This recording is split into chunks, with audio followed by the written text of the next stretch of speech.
Como foi a sua conversão? Olha, bom, na verdade, até estava conversando aqui com o pessoal da produção aqui, quando eu cheguei, os meus familiares, os meus avós, né, tiveram um contato com o evangelho muito cedo. Os primeiros missionários batistas que chegaram lá no interior do Ceará tiveram contato com os meus avós.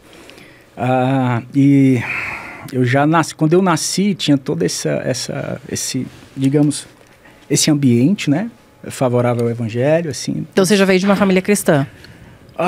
Simpatizante, se é que eu posso chamar dessa forma, tá? E depois, posteriormente, por volta dos meus 14, 15 anos de idade, eu tive realmente uma experiência pessoal com Deus muito forte, muito forte. E foi quando, de fato, aí a minha vida tomou um rumo totalmente diferente a partir daí. Então, quando eu chego na faculdade, claro, já havia essa base, inclusive boa parte da minha faculdade coincidiu também com um período também ministerial da minha vida, inclusive, né? Mas, falando assim rapidamente, né, desde a conversão até hoje, isso não quer dizer que a minha vida foi perfeita, foram questões, só coisas boas para contar. A gente também passa por vales, por questões, né, por momentos de dificuldade, por lutas, por questões profundas, né, que geram, assim, desespero e faz a gente se questionar, será que as coisas vão acontecer, né? Então, quando eu estava na faculdade, eu lembro que uma coisa que me marcou muito foi uma aula que falava de saúde ocupacional, assim.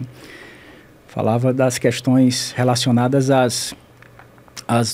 os problemas de saúde que os profissionais enfrentavam, né? Então, era um livro inglês do século passado e falava de uma forma muito simples, assim. O pescador, ele poderia, as chances de morrer afogado, por exemplo, né? O açougueiro, com lesões de corte, enfim.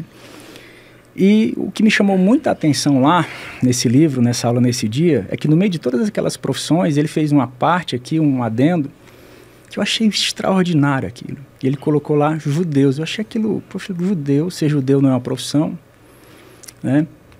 E por que ele colocou desse jeito? E eu peguei o livro, comecei a ler. Realmente eu não me recordo agora o nome do autor desse livro, gente. Fazem muitos anos. Mas, assim, nessa parte dizia que os judeus na Europa, nessa época, tinham, nessa parte, né, da Europa, trabalhavam em olarias.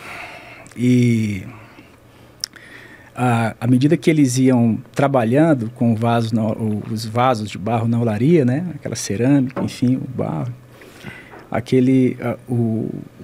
o acesso, né, a exposição daquela peça ao fogo fazia com que aqueles homens inalassem o conteúdo dos metais pesados, uma série de outras coisas que saíam ali da formação, né, do vaso, e eles acabavam adoecendo pela inalação daquilo, né, infelizmente. E aquilo mexeu muito comigo, de certa forma. E eu estava em dúvida o que é que eu queria fazer depois que eu me formasse, qual caminho eu ia seguir, né, nesse sentido, se era saúde mental ou alguma outra área. Mas quando eu li aquilo mexeu comigo de uma forma diferente. Porque eu disse, eu quero conhecer mais sobre isso aqui. Eu quero entender como trabalhar com o interior do vaso sem adoecer. E aquilo foi muito inspirador para mim a partir daquele momento. Então, o que eu passei a olhar de forma científica, o que eu passei a aprender de forma científica, eu tinha a curiosidade de ver, puxa, eu acredito que eu creio em Deus. Deixa eu fazer a minha profissão de fé aqui. Eu creio em Deus. Eu sirvo a um Deus vivo. Eu acredito na sua palavra. Isso para mim são princípios e valores inegociáveis. E eu acredito que a Bíblia ela é suficiente. Ela é a palavra de Deus. Ela não apenas contém, mas também é. E ela é o grande manual existencial do homem. E quando eu via todos aqueles... a questão da parte científica, todos aqueles fenômenos, eu acabava vendo tudo aquilo também, os seus paralelos, né? Como a Bíblia também ela é muito rica em falar de saúde, em especial de saúde mental. A Bíblia é muito rica para falar de saúde mental, né? E a forma como ela coloca, eu poderia dizer que a Bíblia, vou usar essa expressão, tá? A Bíblia ela possui a sua psicologia própria. Ela tem a sua autonomia para avaliar os nossos dilemas existenciais. Então, à medida que eu fui estudando e fui vendo essas duas coisas, isso mexeu muito comigo, né? Isso me influenciou demais. E isso fez parte da minha construção, digamos, filosófica, maneira de pensar, né? E isso me conduziu, me influenciou e me fez chegar também até aqui.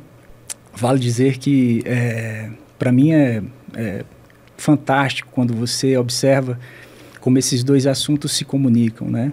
Tanto a ciência como a fé, esses assuntos, apesar de que tem esse senso comum de que são temas separados, eu posso afirmar que não são tão separados assim como se imagina.